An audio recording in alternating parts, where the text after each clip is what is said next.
Kabupaten Cirebon menyimpan sejuta pesona tersendiri pada suatu wilayah yang kami sebut dengan Katon Elok.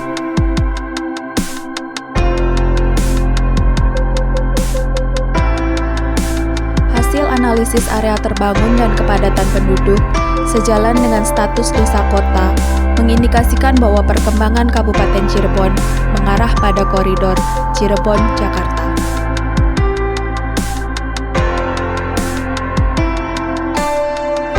Selanjutnya, dihubungkan dengan potensi dan isu masalah, baik itu keuangan, ekonomi, sosial kependudukan, dan tata kelola, ditetapkan wilayah Katon Elok sebagai prioritas untuk diidentifikasi.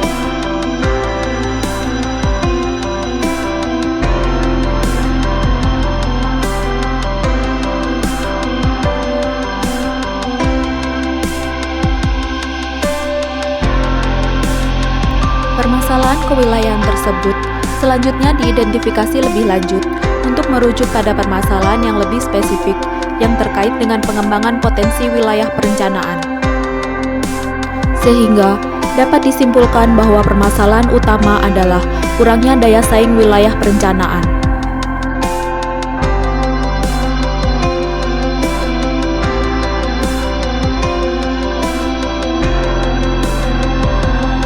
Dalam pengembangan wilayah, perlu mengadopsi konsep-konsep tematik untuk menyelesaikan masalah sekaligus mewujudkan tujuan pembangunan. Dilihat dari potensinya, pembangunan wilayah Katon Elok perlu menerapkan konsep yang mengedepankan inovasi, teknologi, dan kreativitas. Untuk menumbuhkan wilayah kreatif, diperlukan sistem dan faktor pendukung agar terus berkembang. Misalnya, dukungan kelitbangan, penyediaan sarana-prasarana riset, teknologi informasi dan media yang mumpuni, serta kerjasama dalam jejaring bisnis, pertukaran pengetahuan, atau teknologi.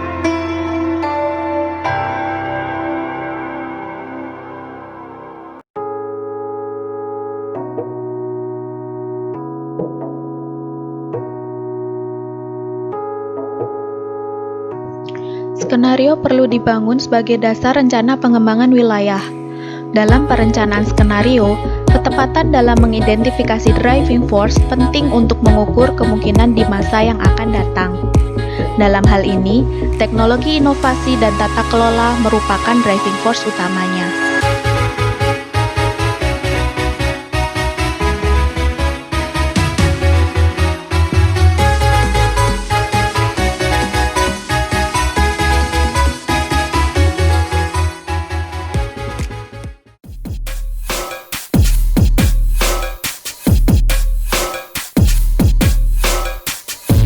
Tidak bisa dipungkiri bahwa pandemi COVID-19 yang terjadi saat ini membawa dampak yang besar di masa yang akan datang.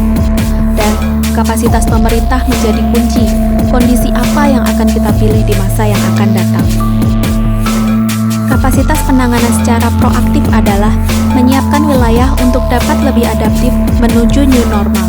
Sedangkan penanganan reaktif adalah penerapan kebijakan jangka pendek dengan tanpa merubah sistem yang ada.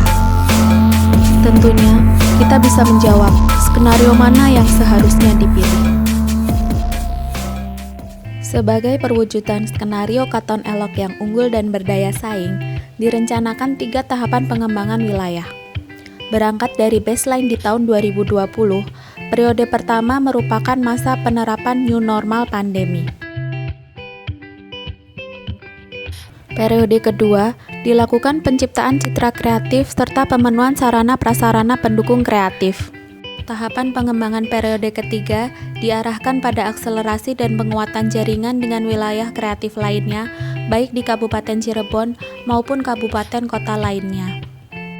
Melalui pengembangan wilayah kreatif, diproyeksikan bahwa terjadi perbaikan dari sisi tenaga kerja baik kualitas maupun kuantitasnya.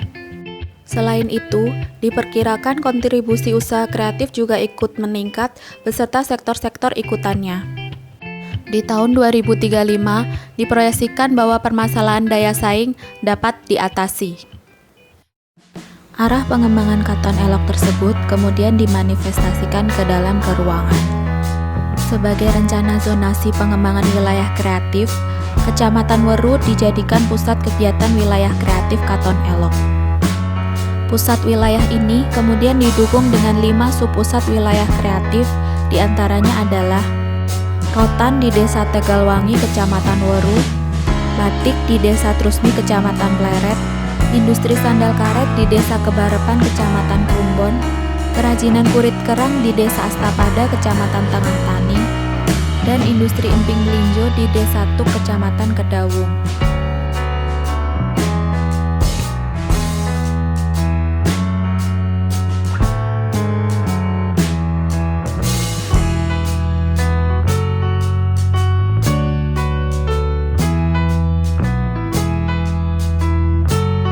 Berdasarkan rantai nilai pada masing-masing komoditas kreatif, diketahui bahwa Katon Elok memiliki fungsi sebagai produsen komoditas kreatif.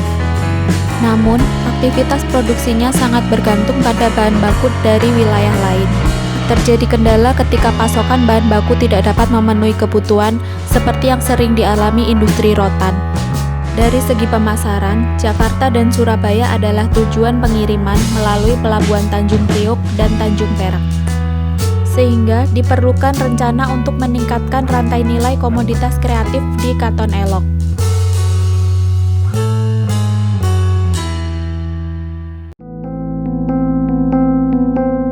Katon Elok sebagai pusat wilayah kreatif didukung dengan pengembangan koridor kreatif. Koridor ini berfungsi sebagai pusat aktivitas baru yang menunjang pemasaran produk-produk kreatif.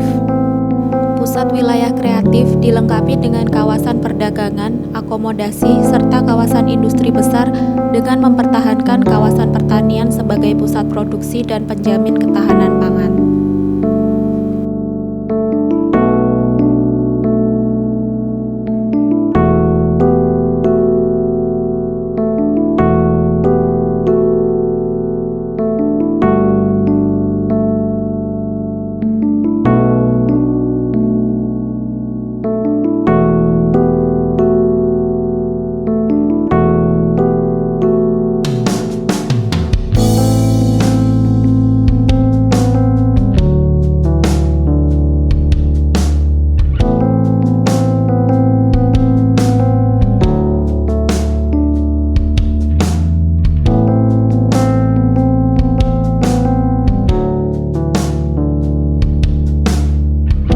Aliran kolaborasi dalam wilayah kreatif digambarkan dalam model pentahelix. Adapun stakeholder yang dilibatkan dalam pengembangan inovasi dengan model ini diantaranya adalah pemerintah, akademisi, swasta, media, serta masyarakat.